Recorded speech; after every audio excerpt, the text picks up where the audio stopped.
Assalamualaikum warahmatullahi wabarakatuh. Alhamdulillahirabbil alamin wa bihi nasta'in wa ala umuri dunya waddin. Wassalatu wassalamu ala asyrafil anbiya'i wal mursalin wa ala alihi wa sahbihi ajma'in. Amma ba'd. Faqala rabbi shrah li sadri wa yassir li amri wahlul 'uqdatam min lisani yafqahu qawli. Terhormat Ibu Agustriani alladzi lam yuzkar ismuhu ta'ziman wa takriman. Kembali lagi bersama saya Arbi Hilman Rashid. Kali ini insyaallah saya akan bersharing-sharing mengenai bagaimana apa-apa aja syarat, apa-apa aja adab yang harus ditentukan dalam untuk menjadi seorang mufassir. Menurut Manna Khalil Al-Qattan, tafsir secara bahasa mengikuti wazan taf'il yang berasal dari akar kata al-fasr yang berarti menjelaskan, menyingkapkan, dan menampakkan atau menerangkan makna yang abstrak.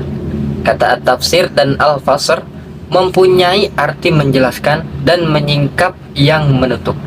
Pengertian inilah yang dimaksud di dalam lisan al-Arab dengan kasyf al-mughattahah, membukakan sesuatu yang tertutup, atau membuka dan menjelaskan maksud yang sukar dari suatu lafal. Demikian pengertian tentang tafsir. Ada juga menurut istilah. Tafsir menurut istilah ialah penjelasan atau keterangan terhadap maksud yang sukar memahaminya dari ayat-ayat Al-Quran dengan mengacu pada pemahaman secara komprehensif tentang Al-Quran, penjelasan makna yang dalam, menggali hukum-hukumnya, mengambil hikmah, dan pelajaran yang dapat diambil di dalamnya. Tafsir Al-Quran kemudian disebut dengan ilmu penelitian Al-Quran. Oleh karena itu, tafsir dapat dilakukan oleh orang-orang selain Rasul dan utusannya. Orang yang melakukan tafsir Al-Quran disebut mufassir. Demikianlah penjelasan singkat tentang tafsir. Sampai di sini, apabila teman-teman atau para penonton sekalian ingin menjadi seorang mufassir, maka harus memenuhi beberapa syarat. Seorang mufassir agar dapat menafsirkan Al-Quran diperlukan persyaratan yang harus dipenuhi. Orang yang dapat menafsirkan Al-Quran hanya orang yang memiliki keahlian dan menguasai ilmu tafsir, atau bisa disebut juga dengan ilmu pengetahuan tentang Al-Quran.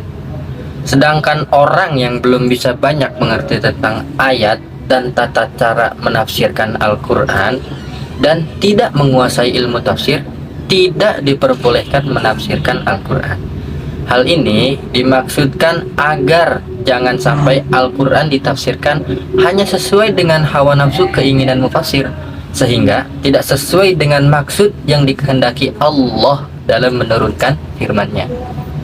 Adapun syarat-syarat yang harus dimiliki oleh seorang mufassir, yang pertama adalah akidah yang benar, yang kedua bersih dari hawa nafsu, yang ketiga menafsirkan terlebih dahulu, yang keempat mencari penafsiran dari sunnah, 5. Apabila tidak didapatkan penafsiran dalam sunnah, hendaklah meninjau pendapat para sahabat. Selanjutnya, apabila tidak ditemukan juga penafsiran dalam Al-Quran, sunnah maupun pendapat para sahabat, maka sebagian besar ulama dalam hal ini memeriksa pendapat tabi'in atau generasi setelah sahabat. Selanjutnya, mempunyai pengetahuan bahasa Arab dengan segala cabangnya. Kemudian, pengetahuan tentang pokok-pokok ilmu yang berkaitan dengan Al-Quran, pemahaman yang cermat, mengetahui hal ihwal manusia dan tabiatnya. Itulah 10 syarat untuk menjadi seorang mufassir. Ada juga etika atau adab yang harus dimiliki oleh seorang mufassir.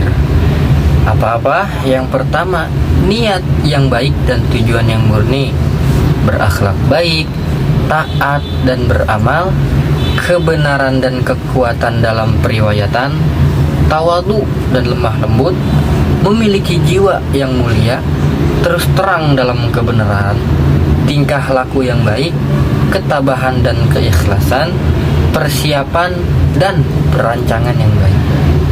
Baiklah penonton, itulah beberapa syarat, 10 ya, 10 syarat dan 10 adab yang harus dipenuhi, yang harus dimiliki oleh seseorang untuk menjadi mufasir. Demikianlah pengertian saya, penjelasan saya tentang pengertian apa itu tafsir, bagaimana adab yang harus dimiliki, dan apa-apa aja syarat yang harus ditentukan.